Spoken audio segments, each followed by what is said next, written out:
Hello dear students, आज मैं कुमार राजपाल आप सबके लिए 11th स्टैंडर्ड कॉमर्स जीएसईबी के एक theory subject organisation of commerce and management का इंट्रोडक्शन लेक्चर लेने आया हूँ।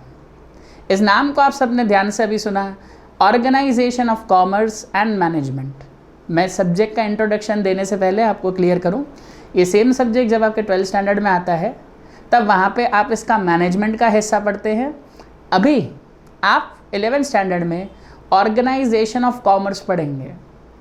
इसका मतलब इसका जो नाम है organisation of commerce and management, उसका एक हिस्सा सब्जेक्ट का आप 11th में पढ़ेंगे, that is organisation of commerce, और दूसरा हिस्सा दैट इज़ मैनेजमेंट, वो आप 12th में पढ़ेंगे।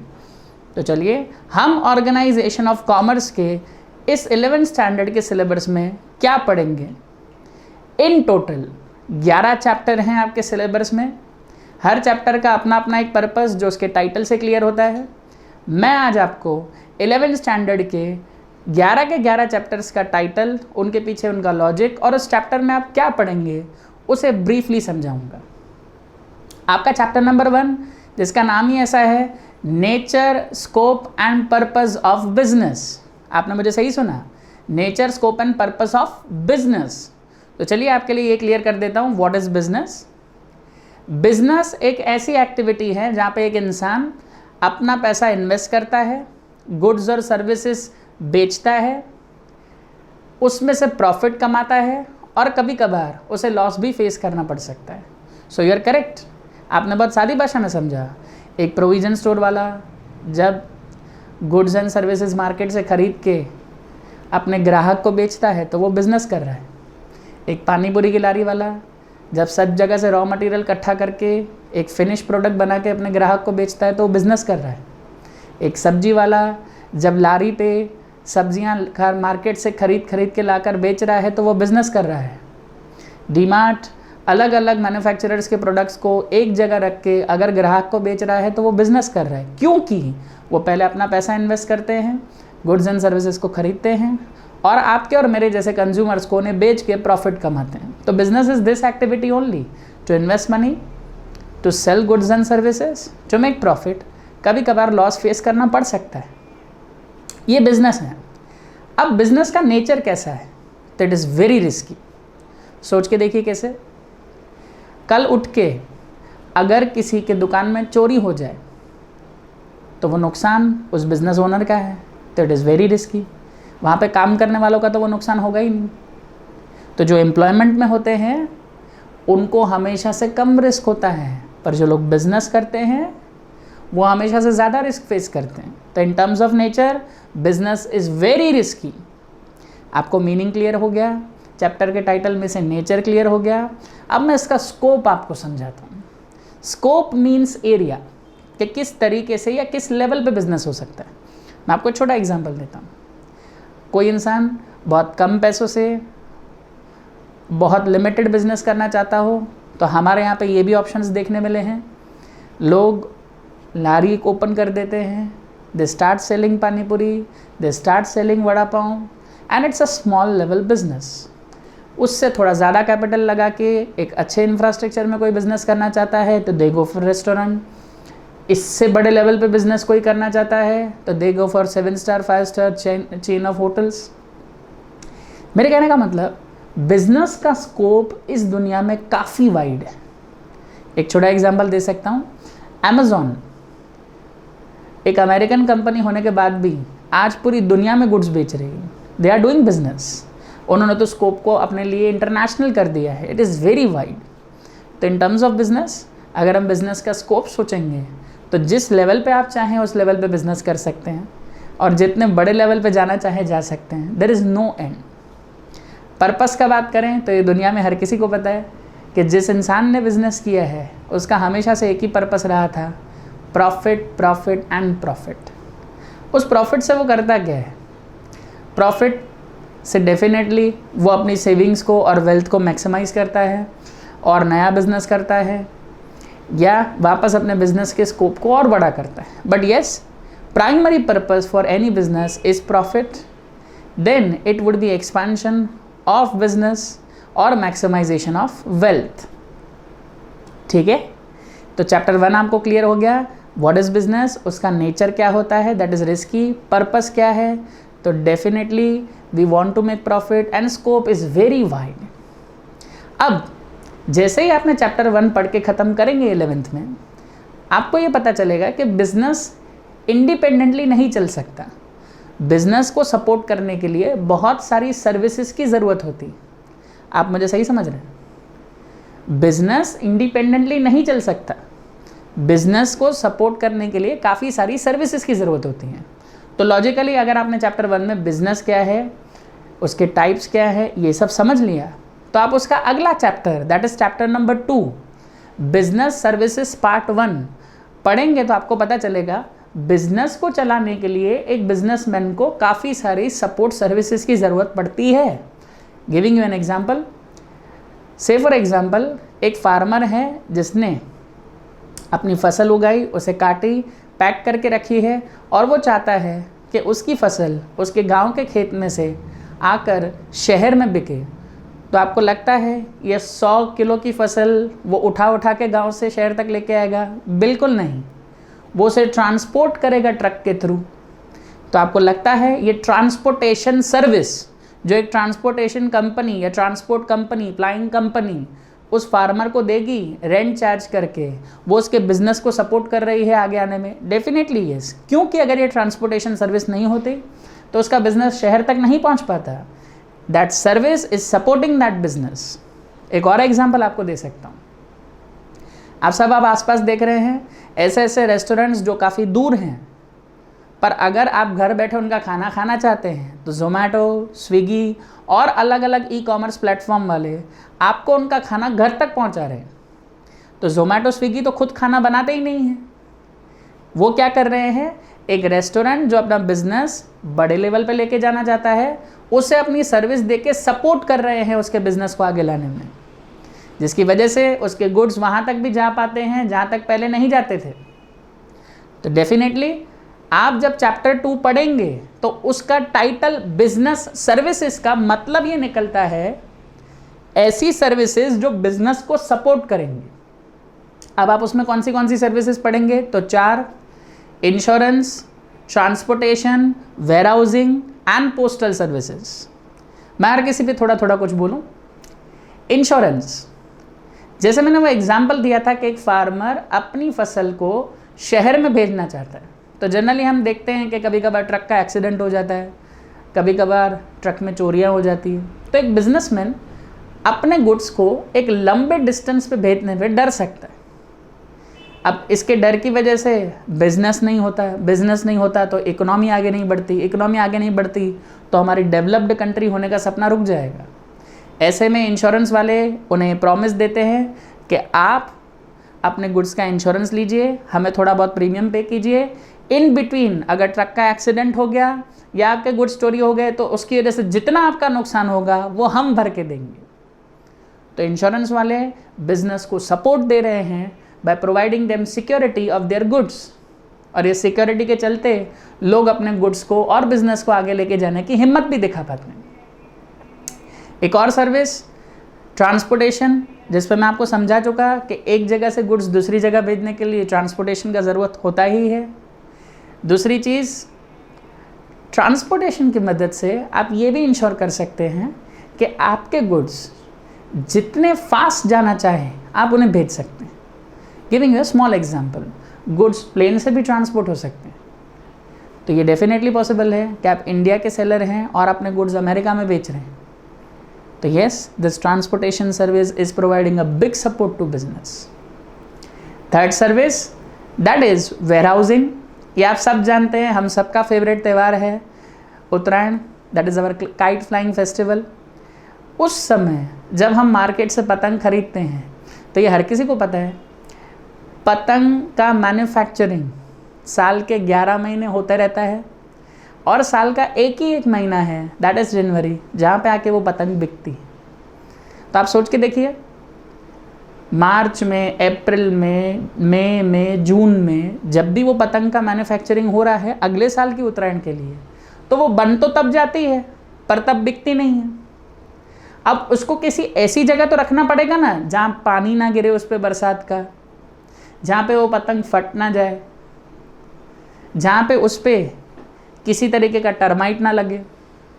तो भाई ऐसी एक जगह जहाँ पे गुड्स को सेफ स्टोरेज मिलता हो जब तक वो सेल हो, क्योंकि चीज़ प्रोड्यूस अभी हो गई है पर उसकी अभी डिमांड मार्केट में नहीं है, और जब डिमांड होगी तब प्रोड्यूस करने नहीं बैठ सकते, तो हमें पहले ही बनाना पड़ेगा। हमने बना दिया तो एक ऐसी सेफ जगह जहाँ पे हम गुड्स को स्टोर करके रखते हैं, उस जगह का नाम है वेयरहाउस, जिसको आप जनरल भाषा में गोडाउन भी कहते हैं। एक और सर्विस जो इस चैप्टर में आप पढ़ेंगे, last one, which is called postal services. Postal services आज के ज़माने में जनरली कम देखने मिलती है because of the electronic communication available, पर उसका इम्पोर्टेंस एक ज़माने में था और आज भी है। वो क्या? जब हमारे यहाँ पे इलेक्ट्रॉनिक मोड्स ऑफ कम्युनिकेशन नहीं थे या फ़ोन इतने अच्छे लेवल पे डेवलप नहीं था, तब एक व्यापारी दूसरे व्यापारी से खत लिख के ही बात करते थे। आज भी इंडिया का विलेज लेवल पे बिजनेस पोस्टल डिपार्टमेंट की वजह से अच्छे खासे तरीके से चलता है। For your kind information, postal department parcel services भी देते हैं, और हमारे विलेज एरिया में कुरियर वालों से ज़्यादा पोस्टल डिपार्टमेंट्स का कवरेज है। तो आप समझ ही गए होंगे, जब विलेज लेवल पे गुड्स को ट्रांसपोर्ट करना आता है तब पोस्टल डिपार्टमेंट अपने पार्सल सर्विसेज की मदद से वो सर्विस बिजनेसमैन को दे के उसके बिजनेस को सपोर्ट करता है। आई एम होपफुल चैप्टर 2 आपको समझ में आया, बिजनेस सर्विसेज पार्ट 1। अब अगला chapter, that is your chapter number 3, business services part 2। अगर इस चैप्टर को बिजनेस सर्विसेज पार्ट 2 नाम ना दे के बैंकिंग सर्विसेज नाम देते तो भी गलत नहीं होता, क्योंकि इस पूरे चैप्टर में आप बैंक के बारे में ही पढ़ेंगे। आपके लिए आज तक बैंक एक ऐसी जगह थी जहाँ पे आपके पापा का, आपकी मम्मी का सेविंग्स अकाउंट था, वहाँ पे वो पैसा जमा करते थे, जब ज़रूरत होती थी एटीएम से विड्रॉ करते थे, दैट्स इट। लेकिन अब आप कॉमर्स में आएंगे तो आपको पता चलेगा बैंक एक ऐसा इंस्टीट्यूट है जो आपको बिजनेस करने के लिए लोन भी दे सकता है, और आपके बिजनेस के ट्रांजैक्शंस को सपोर्ट करने के लिए एक ऐसा अकाउंट भी खोल के दे सकता है जिसमें ट्रांजैक्शंस पे कोई लिमिट नहीं, हम जिसे करंट अकाउंट भी कहते हैं, जो आप इस चैप्टर में डिटेल में पढ़ेंगे। And for your kind information, business को बहुत अच्छे लेवल पे सपोर्ट किया है बैंक ने। उसका भी एक छोटा एग्जांपल आपको दे सकता हूँ। 1960-70 में या 80 के आसपास जब किसी इंसान को गुड्स लेने के लिए मुंबई जाना पड़े और वो रहता गुजरात में, तब वो उस इंसान की लिमिटेशन होता था कि वो कितना कैश कैरी करे, क्योंकि एक व्यापारी को पैसे देके जब गुड्स खरीदने होते हैं तो आप कितना कैश कैरी कर सकते हैं खुद के साथ ड्यूरिंग जर्नी, ये हमेशा से एक रिस्की मैटर होता है। शायद कोई 1 लाख लेके चला जाए, 2 लाख लेके चला जाए, पर जब करोड़ों का ट्रांजैक्शन करना होगा तब आप करोड़ों रुपए जेब में डाल के लेके नहीं चल सकते।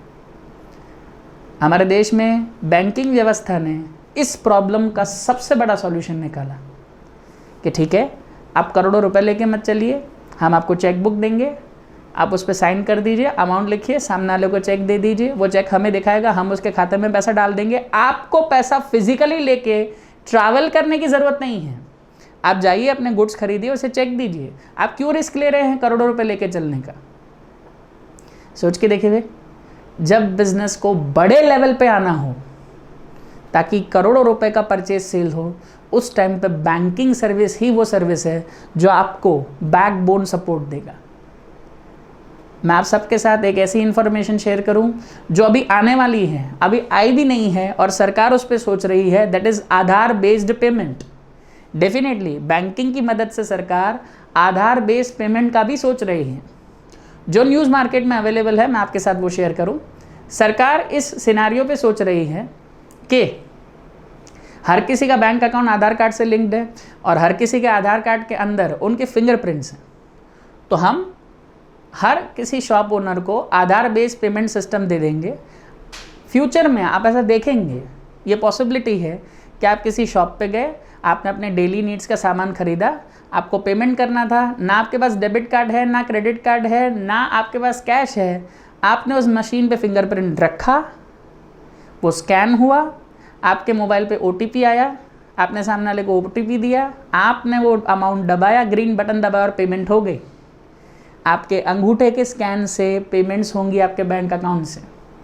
बैंकिंग सिस्टम इसके लिए इक्विप किया जा रहा है, बट आप सून देखेंगे बैंक्स आपको बिजनेस के लिए ऐसी सपोर्ट सर्विसेज भी देंगे which is right now termed as Aadhaar based payment. आपका चैप्टर 4 जिसका नाम है communication, e commerce and outsourcing, आप इसमें इस पहले शब्द पे ध्यान दीजिए, कम्युनिकेशन। अब आप सोचेंगे कम्युनिकेशन आपके बिजनेस को कैसे सपोर्ट करता है। मैं आपको छोटा एग्जांपल दे सकता हूँ। एक ज़माना था बिजनेसमैन अपने गुड्स का सैंपल दिखाने दूसरे बिजनेसमैन को एक सिटी से दूसरे सिटी ट्रैवल करते थे।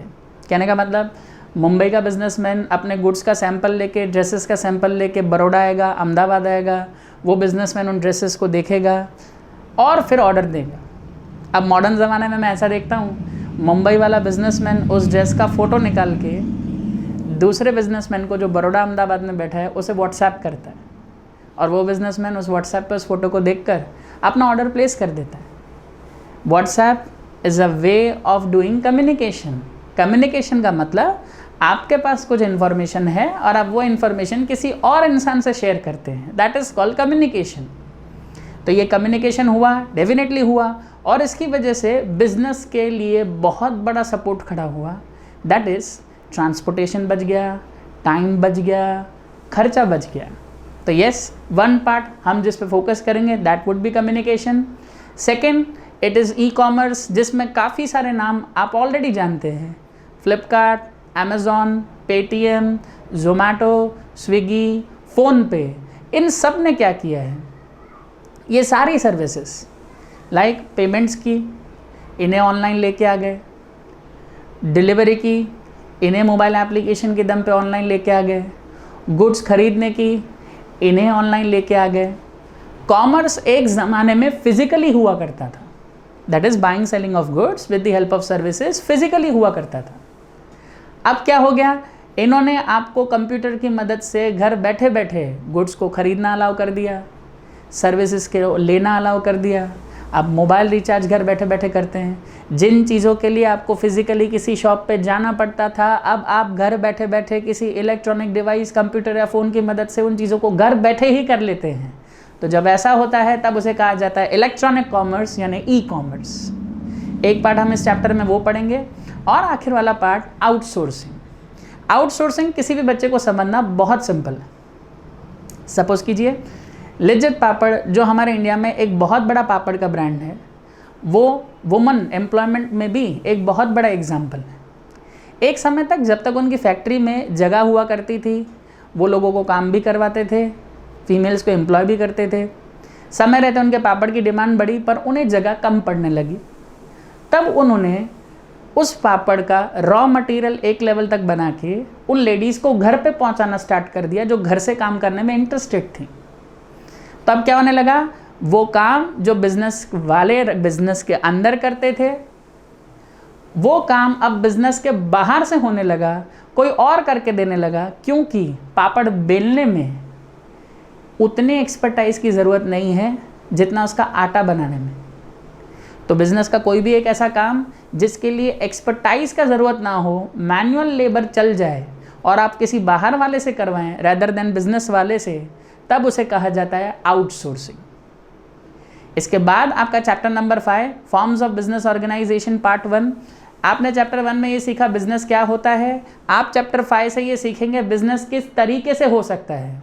अगर एक इंसान खुद का पैसा लगाए, खुद का नफ़ा रखे, खुद ही नुकसान सहन करे, वो अकेला ही ओनर हो उस बिज़नेस का, तो इस फॉर्म ऑफ बिजनेस को कहा जाता है सोल प्रोप्राइटरशिप। उसके बारे में आप पढ़ेंगे।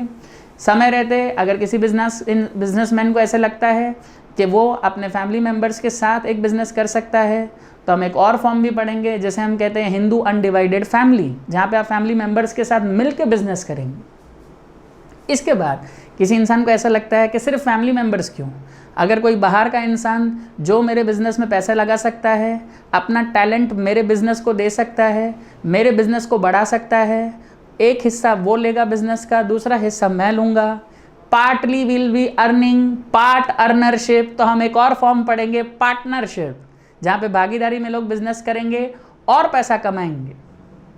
इसके बाद चैप्टर 6 जो आप पढ़ेंगे वो कॉमर्स की दुनिया के हर बच्चे के लिए सबसे ज़्यादा इम्पॉर्टेंट, क्योंकि आप उसमें कंपनी फॉर्म ऑफ बिजनेस के बारे में पढ़ेंगे, जी हाँ, आपने मुझे सही सुना, company form of business. Reliance industries limited, Tata limited, Wipro limited, ये सारी कंपनीज जो इतने बड़े लेवल पे पहुंची, तो उनका वर्किंग सिनेरियो कैसे होता है, वो लोग पैसा कहाँ से लाते हैं, उस कंपनी को मैनेज कौन करता है, कंपनी के कितने टाइप्स होते हैं, ये सब आप चैप्टर 6 में पढ़ेंगे। एक हिस्सा चैप्टर 6 का कंपनी फॉर्म पे फोकस करेगा, दूसरा हिस्सा फोकस करेगा कोऑपरेटिव सोसाइटीज़ पे। कोऑपरेटिव सोसाइटीज़ हमारे देश में इस वजह से प्रेवलेंट हुई क्योंकि हमारे देश का एक हिस्सा पॉपुलेशन का ऐसा है जो काफ़ी गरीब है, काफ़ी अंडर डेवलप सेगमेंट में है, और उन लोगों को आगे आने का मौका मिलना चाहिए। तो वो गरीब अपने लिमिटेड रिसोर्सेज की मदद से साथ मिल के अगर कोई बिजनेस करे, थोड़े कम प्रॉफिट पे अच्छे लेवल के गुड्स एंड सर्विसेज बनाएं, सबको उसका हिस्सा मिले और सब धीरे धीरे इकोनॉमिकली प्रोग्रेस हों, इस फॉर्म ऑफ बिजनेस को कहा जाता है कोऑपरेटिव सोसाइटी। आपका चैप्टर नंबर 7 जिसका नाम है public sector, private sector and global enterprise. Enterprise का मतलब बिजनेस ऑर्गेनाइजेशन ही होता है। अब ये नाम अलग क्यों है? Private sector enterprise, public sector enterprise, global enterprise. मैं आपको छोटा छोटा एग्जांपल दूंगा तो आपको क्लियर होगा। मैक्सिमम लोगों के घर पे जो इलेक्ट्रिसिटी आती है, उस इलेक्ट्रिसिटी को प्रोड्यूस और डिस्ट्रीब्यूट करने वाली कंपनीज, जैसे हमारे यहाँ पे है MGVCL, वो गवर्नमेंट को बिलोंग करती है।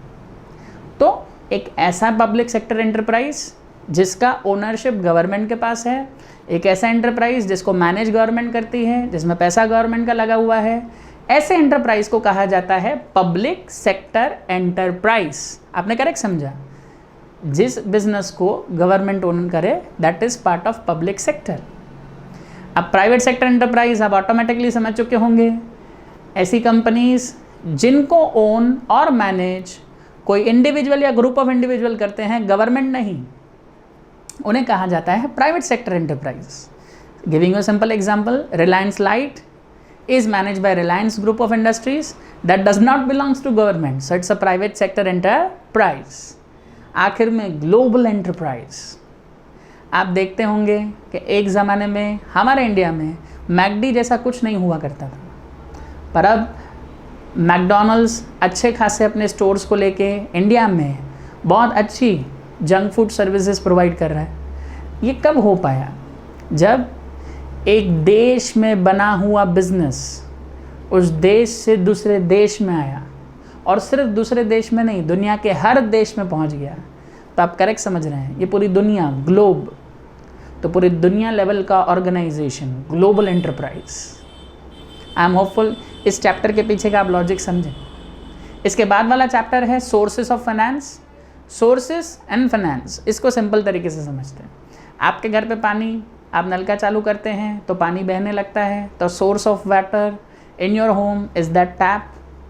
जहाँ से कोई चीज़ आती है उसे कहा जाता है सोर्स।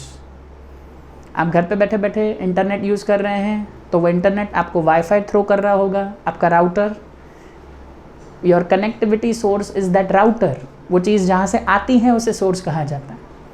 फाइनेंस, फाइनेंस का मतलब होता है वो पैसा जो बिजनेस में लगाया जाए। तो अब आप इस चैप्टर के टाइटल को क्लियरली समझें, सोर्सेस ऑफ फाइनेंस। एक बिजनेस के अंदर पैसा लगाने के लिए पैसा कहाँ कहाँ से आ सकता है, या आप एज अ बिजनेसमैन पैसा कहाँ कहाँ से ला सकते हैं। आप अपना पैसा लगाएंगे तो ओनर्स फंड, ये एक सोर्स है। आपका अपना पैसा आपको कम लग रहा है और आप बिजनेस और बड़ा करना चाहते हैं तो आप लोन लेंगे, तो बोरोड फंड, पर वो पैसा भी बिजनेस में लगेगा। तो सोर्सेस अलग अलग हैं। कंपनी के केस में कंपनी को बड़े लेवल पे और बिजनेस लेके जाना है तो दे इशू शेयर्स। आपको शेयर्स वो बेचते हैं, आप उन्हें पैसा देते हैं, वो पैसा वो बिजनेस में लगाते हैं। तो shares is a source of finance for a business. कुछ लोगों के लिए इन्वेस्टमेंट होगा, लेकिन एक बिजनेस के लिए वो फाइनेंस लाने का सोर्स है। तो डेफिनेटली इस चैप्टर में आप बहुत सारे सोर्सेस को पढ़ेंगे फाइनेंस के डिटेल में। इसके बाद वाला चैप्टर इंटरनल ट्रेड है, that is chapter number 9। Internal का मतलब जो एक देश की बाउंड्री के अंदर अंदर ही हो। ट्रेड का मतलब buying selling of goods. Simple करें, एक दुकान में जाके अगर आप मैगी खरीदते हैं और आपको सामने वाला मैगी बेचता है तो मैगी को मैन्युफैक्चर थोड़ी करता है, मैगी को मैन्युफैक्चर नेस्ले वाले करते हैं। वो तो एक बिजनेसमैन से मैगी लेता है, आपको बेच देता है, तो वो सिर्फ बाय सेल कर रहा है। तो जब आप बाइंग सेलिंग में इन्वॉल्व हैं तो आप ट्रेड कर रहे हैं, मैन्युफैक्चरिंग या प्रोडक्शन नहीं। पर ये ट्रेड जब देश के अंदर अंदर ही हो तब उसे कहा जाएगा internal trade. Giving you simple example, Baroda का एक बिजनेसमैन बड़ौदा के दूसरे बिजनेसमैन को गुड्स बेचे, इंटरनल ट्रेड। बड़ौदा वाला अहमदाबाद वाले को बेचे, इंटरनल ट्रेड। बड़ौदा वाला मुंबई वाले को बेचे, इंटरनल ट्रेड। बिकॉज ये एक देश की बाउंड्री के अंदर अंदर ही हो रहा है। हो सकता है सिटी चेंज हो, स्टेट चेंज हो, पर देश तो एक ही है। इस चैप्टर में आप इंटरनल ट्रेड के टाइप्स भी पढ़ेंगे, जैसे retail trade, wholesale trade, franchise system, mall, departmental store, chain stores. फिलहाल इन शब्दों पे डिटेल में नहीं बोला जा सकता, they are detail topics, but ये सारे टाइप्स आप रिटेल ट्रेड में पढ़ेंगे। इसके बाद वाला chapter, that is your chapter number 10। मैं मानता हूँ 11th कॉमर्स के इस थियरी सब्जेक्ट का ये chapter, that is international trade, soul है, हार्ट है इस पूरे सिलेबस का। बिकॉज कोई भी कॉमर्स का बच्चा इस चैप्टर के अंदर इंपोर्ट एक्सपोर्ट को डिटेल में पढ़ता है। इंटरनेशनल बिजनेस आप जब करने जाएं तो क्या क्या चीज़ों को ध्यान रखना है, कौन सी प्रॉब्लम आ सकती है। Giving you a small example, internationally जब आप ट्रेड करने जाएंगे तब आपको हो सकता है उस देश की भाषा ना आती हो। आज एज अ बिजनेसमैन, जब एक बिजनेसमैन दूसरे बिजनेसमैन से गुड्स खरीदने जाता है और बार्गेनिंग करता है कि नहीं 1,05,000 नहीं 1 लाख दूंगा आपको मैं बिल का, इतना बरोबर है, 5,000 मेरा डिस्काउंट बनता है, तो ये कब बोल पाता है? जब उसे हिंदी आती है। इमेजिन एज अ बिजनेसमैन आप चाइना गए और किसी चाइनीज़ बिजनेसमैन से डील कर रहे हो, you may not be knowing that Chinese language. तो आप पढ़ेंगे इस चैप्टर में इंटरनेशनल ट्रेड में what are the problems which a businessman faces while doing international trade, जिसमें से एक प्रॉब्लम मैंने आपके साथ डिस्कस की, that is difference in language. ऐसी कई चीज़ें आप पढ़ेंगे, बेनिफिट्स पढ़ेंगे, डिसएडवांटेजेस पढ़ेंगे इंटरनेशनल ट्रेड के, और उसमें से सबसे ज़्यादा इंपॉर्टेंट आप पढ़ेंगे how to do import and how to do export. You are very much correct. Import माना किसी दूसरे देश से चीज़ खरीदना, एक्सपोर्ट माना किसी दूसरे देश में चीज़ बेचना, but it has a big long legal procedure which is to be followed by any businessman, like obtaining licenses, taking permissions, taking clearances, paying taxes। इस चैप्टर में आप वो हर चीज़ को डिटेल में पढ़ेंगे। और आखिर में आपका चैप्टर नंबर 11, जिसे मैं कहता हूँ सोशल रिस्पॉन्सिबिलिटी ऑफ बिजनेस। अब किसी भी इंसान को सोशल रिस्पॉन्सिबिलिटी ऑफ बिजनेस समझना हो तो बहुत आसान है। आप सब नवनीत की नोटबुक्स बचपन से यूज़ करते ही होंगे, नहीं भी करते होंगे तो आप कभी किसी शॉप पे जाके नवनीत की नोटबुक लेंगे तो आपको पता चलेगा उनकी नोटबुक के कवर के पीछे लिखा हुआ है कि उन्हें अपनी नोटबुक्स बनाने के लिए पेड़ काटने पड़ते हैं, और वो उनके बिजनेस का रॉ मटेरियल है, क्योंकि पेपर पेड़ से ही बनता है।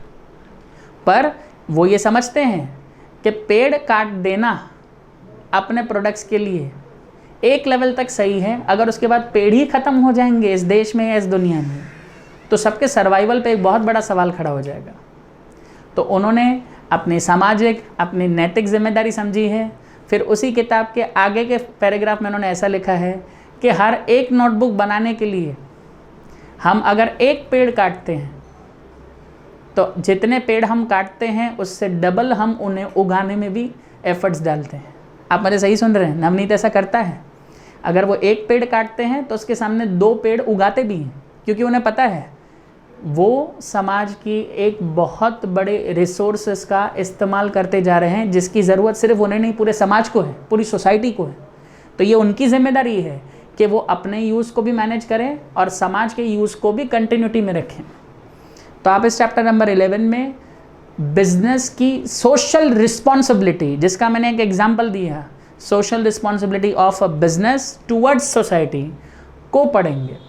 सोशल रिस्पॉन्सिबिलिटी सिर्फ सोसाइटी की तरफ नहीं होती, आपके इन्वेस्टर्स की तरफ भी होती है जिन्होंने आपकी कंपनी में पैसा लगाया है, आपके सप्लायर्स की तरफ भी होती है जिन्होंने गुड्स आपको उधार पे दिए हैं, सरकार की तरफ भी आपकी सोशल रिस्पॉन्सिबिलिटी है कि आप सही समय पर टैक्स भर रहे हैं बिना किसी टैक्स की चोरी के। काफ़ी अलग अलग बातों पे इस चैप्टर पे एक्सप्लोरेशन रहेगा आपका, पर आप समझेंगे एट द एंड एक बिजनेस की जिम्मेदारी क्या होती है towards various people associated with business. I am hopeful आपको इस 11th स्टैंडर्ड के organization of commerce and management subject का इंट्रोडक्शन पसंद आया होगा। मैं आपको रिक्वेस्ट करूंगा अभी इस चैनल को सब्सक्राइब कीजिए। इस वीडियो के डिस्क्रिप्शन में हमारे चारों के चारों सब्जेक्ट्स के डेमो लेक्चर्स के लिए फॉर्म की लिंक दी गई है, तुरंत उस फॉर्म को भरिए और 1 जून से आप अपने लेक्चर्स को एंजॉय करना स्टार्ट कीजिए, क्योंकि मैं आपको प्रॉमिस करता हूँ हमारे साथ कॉमर्स पढ़ने के बाद आपके लिए पढ़ाई बोरिंग नहीं, स्कोरिंग होगी। Bye the time, take care.